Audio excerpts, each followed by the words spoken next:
Israel announced a new plan to build housing in the occupied West Bank, including Jerusalem. The president of Venezuela, Nicolás Maduro, commemorated on Friday the 5th anniversary of the Battle of the Bridges.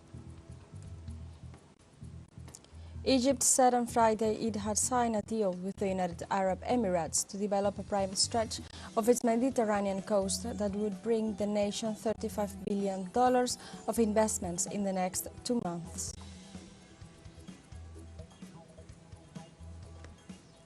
Hello and welcome to From the South. I'm Alejandra Garcia from teleSUR Studios in Havana, Cuba. We begin with the news.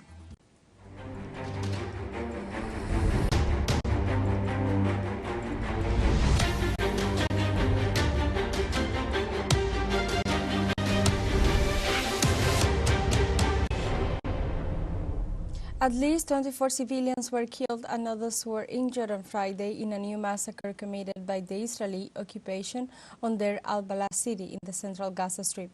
The Zionist occupation forces also reportedly bombed a house north of Maghazi refugee camp in the central strip, injuring several civilians. On the other hand, the occupation fighter jets and artillery bombarded areas in the Kirbat al-Das and Beit Hanun areas in the north of the strip. The number of civilians killed since the start of Israel's aggression on the Gaza Strip on October 7th has surged to more than 29,000, while over 69,000 have been wounded. Israel announced a new plan to build housing in the occupied West Bank, including Jerusalem. Israeli media reported that Prime Minister Benjamin Netanyahu held a session to discuss the progress of construction on Palestinian land. According to reports, the Tel Aviv government plans to invite the so-called Higher Planning Council to hold a session in the next 2 weeks to approve the new colonial plan. Israeli human rights groups warn of an increase in colonial settlement activity in the occupied West Bank since the start of the Zionist aggression on the Gaza Strip in October last year. Senior Hamas official Osama Hamdan lambasted Israeli Prime Minister Benjamin Netanyahu's plan for post-war Gaza during a press conference in the Lebanese capital. Netanyahu's proposed plan calls for the territory to be governed by local Palestinian officials with no ties to Hamas or its foreign backers. When it comes to the day after in the Gaza Strip, Netanyahu is presenting ideas which he knows fully well will never succeed. He declared from the first day that he wanted to form a civilian administration in the Gaza Strip affiliated with the Zionist entity, but he failed to do so. He attempted to reach out to some families and tribes to form partial administrations but was unsuccessful. Today, he presented a plan including many of his repeated ideas. However, this plan will never become reality or have any practical impact because Gaza's reality and the fate of Palestinians can only be determined by the Palestinians themselves. In Palestine, internally displaced people in the Al-Mawasi area west of Gaza's Rafah complained about the cold and hunger that are making citizens' life miserable and unbearable. We are in the 5th month. We keep moving from place to place. Whenever the Jews instruct us to go, we go. Now they are saying they want to enter Rafah. So why did they ask us to head to Rafah if they want to occupy it? Where could we possibly go with our children? Cold and hunger are killing us. Life is miserable here. It is just unbearable. Young people are suffering from trauma, some of whom divorced their wives. Some of them beat their children due to psychological pressure, and many women began to get divorced here in Rafah. We are trying to figure out how we will survive during Ramadan. We are tired of eating canned food. Vegetables, sugar, and oil are expensive. We can afford them. We can't afford anything. The international organization Doctors Without Borders accused the United States at the United Nations Security Council of encouraging the slaughter of thousands of Palestinians. The Secretary General of this organization, Christopher Lockyer, presented a raw narration of the daily reality of his doctors in the strip. In a heartbreaking testimony, Lockyer explained how his team have had to amputate children's limbs without anesthetizing them. Detail also how mothers in labor receive minimal care in unhygienic plastic tents. He also stated that many children confess to their doctors that they would rather die than live orphaned and mutilated.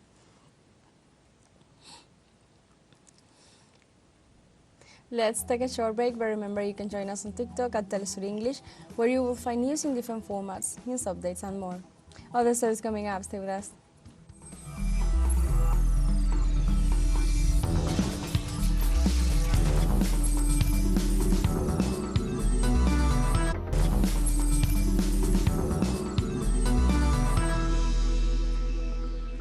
Welcome back. The President of Venezuela, Nicolás Maduro, commemorated on Friday the 5th anniversary of the Battle of the Bridges.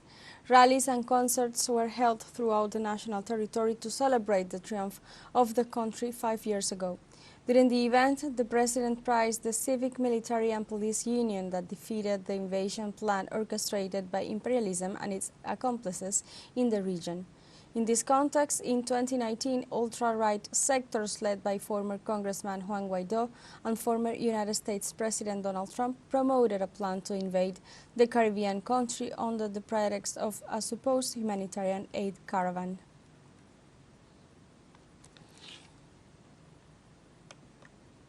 Also, the President of Venezuela, Nicolás Maduro, announced the extension of the assemblies and meetings taking place throughout the country for the 7th Transformations Plan.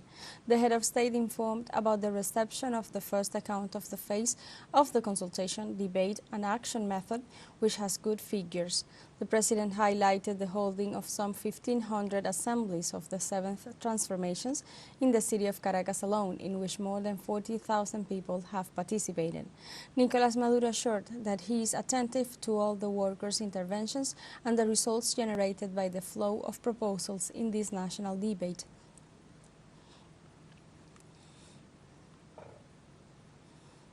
The Russian government affirms before the G20 countries in Brazil that the United States manipulates the world economy.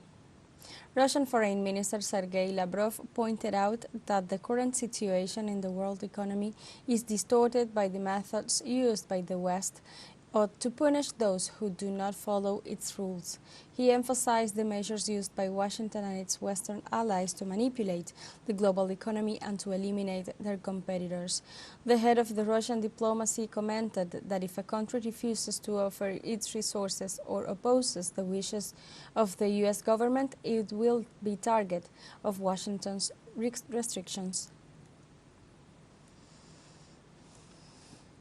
In Argentina, social organizations are holding on Friday a national strike with 500 roadblocks all over the country demanding food for soup kitchens from the national government.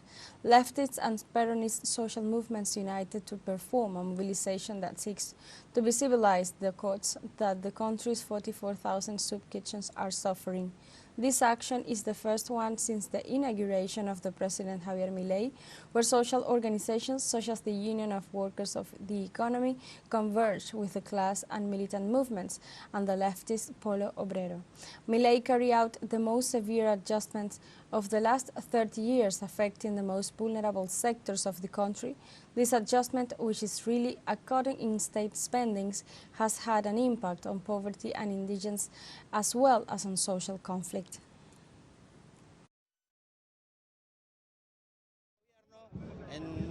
This government in more than 2 months and little time has generated a very critical situation of poverty. It has worsened all the social indicators, and we're very surprised that they have decided to stop supplying the community kitchens with the idea of making a change in the food policy, which they have every right to do.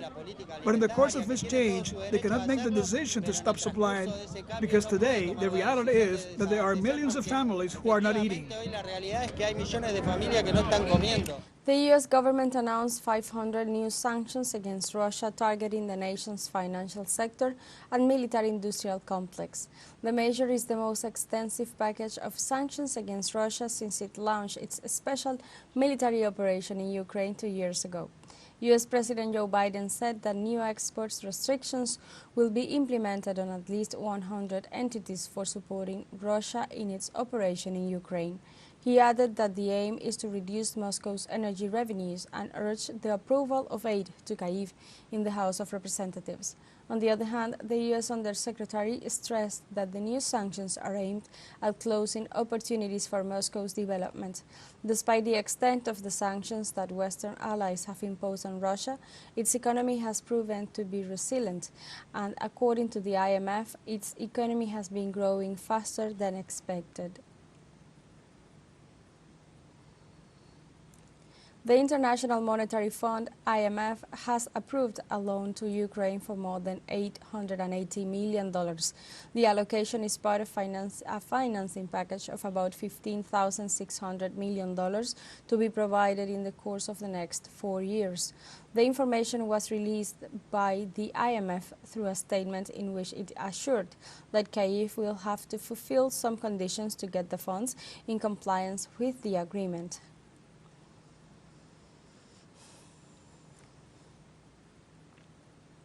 Russian President Vladimir Putin attended the wreath-laying ceremony at the tomb of the unknown soldier next to the Kremlin on the occasion of the patriotic holiday of Defender of the Fatherland. The ceremony is also attended by Russian Defense Minister Sergei Shoigu. In Putin's message on the Moscow patriotic holiday of the Defender of the Fatherland, he noted that the holiday is one of the most revered in Russia, with a popular character and involves the people in general.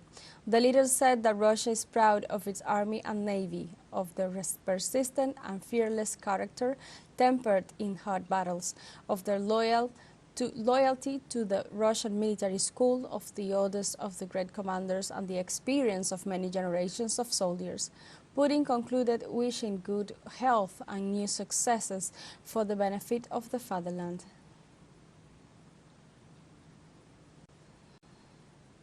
Hungary's parliament will elect a new president of the republic on Monday, February 26th, most likely to be Tamás Sulyok, the head of the Constitutional Court. Sulyok is the conservative ruling party nominee. He is the only candidate for the position because opposition parties did not select a joint candidate, and the names put forward separately by them did not have the backing of 40 members of the parliament, the number needed to officially become a nominee. Electing a new president is required after the resignation of former President Katalin Novak, who stood down from her post 2 weeks ago after her decision to pardon a man convicted of covering up child sexual abuse caused outrage in the country. We have a final short break coming up, but before we invite you to join our WhatsApp community for our English-speaking audience, you can scan the QR code on screen to join directly and share the link to reach more people. Constant news coverage of Latin America and the Caribbean, as well as the rest of the world. Stay connected and informed with teleSUR. Final short break. Don't go away.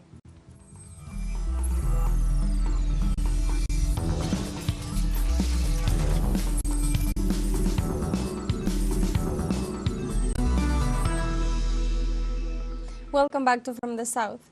Iraq reopened on Friday what was once the country's largest oil refinery, a step the government hopes will lead to an end to its dependence on fuel imports. The refinery is located in the northern city of Baiji, 200 kilometers of Baghdad, and was heavily damaged in some of fiercest battles with the Islamic State group after it swept across a third of Iraq in 2014. According to the spokesman for Iraq's oil ministry, Assem Jihad, the refinery's effective capacity is 250,000 barrels per day after the facility's full rehabilitation. Two smaller production units had been opened in recent years, but Friday's reopening restored the refinery closer to its previous capacity, with an additional unit capable of producing 150,000 barrels per day.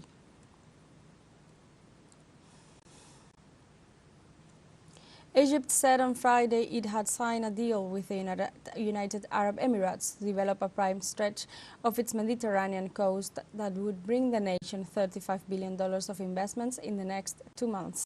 Egyptian Prime Minister Mustafa Madbouli announced in a press conference that the deal's objective is to is for the development of the Ras El Hikma Peninsula and could eventually attract as much as $150 billion in investments. According to official estimates, such inflows would provide a huge boost to Egypt's economy as it faces new pressures linked to the conflict in Gaza and seeks an expansion of its current IMF support program. The country has long struggled to attract large-scale foreign investments outside the hydrocarbon sector. In the 2023 financial year, net foreign direct investments stood at $10 billion.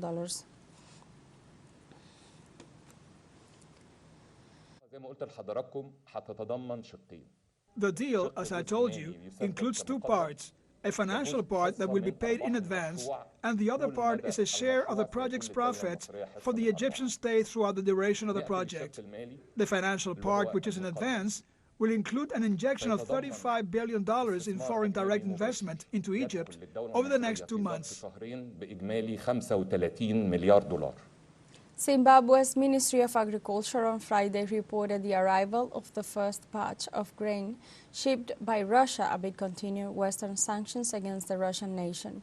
Last year, President Vladimir Putin offered free grain to 6 African countries during a summit in St. Petersburg. Zimbabwe's Deputy Agriculture Minister Vangelis Haritatos said on Friday that imports started arriving a few weeks ago and were on course to reach the promised 25,000 tons. Haritatos said Zimbabwe's President Emerson Mnangagwa would decide what to do with the grain, but that definitely wheat can be given to the vulnerable households. The Southern African country faces widespread poverty and high unemployment and has one of the world's highest inflation rates. Zimbabwe will also receive 23,000 tons of fertilizers, according to the Deputy Minister, 10,000 of which is already in the country. They have donated 25,000 metric tons of wheat, and we are still receiving. We haven't received all the wheat yet. The United Nations said that the living conditions of the population in Chad are deteriorating as a result of climate change.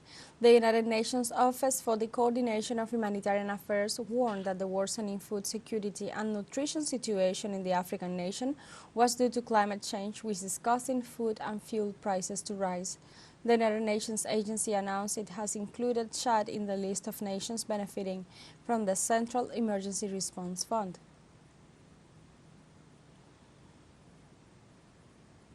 The Chinese government urged Japan to respond to the international community's concerns over the release of polluted water into the sea. The Chinese Nuclear Safety Administration said that there are problems with the legitimacy of the dumping at sea, the reliability of the Japanese purification system, and its monitoring plan. Therefore, it proposed several strategies to follow up on these waters. Foreign Ministry spokeswoman Mao Ning said the Nuclear Safety Administration's proposals are aimed at protecting food safety, the maritime environment, and the human health.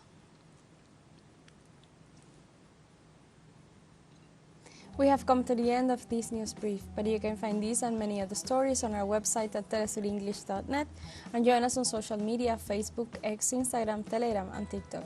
For TeleSUR English, I'm Alejandra Garcia. Thank you for watching.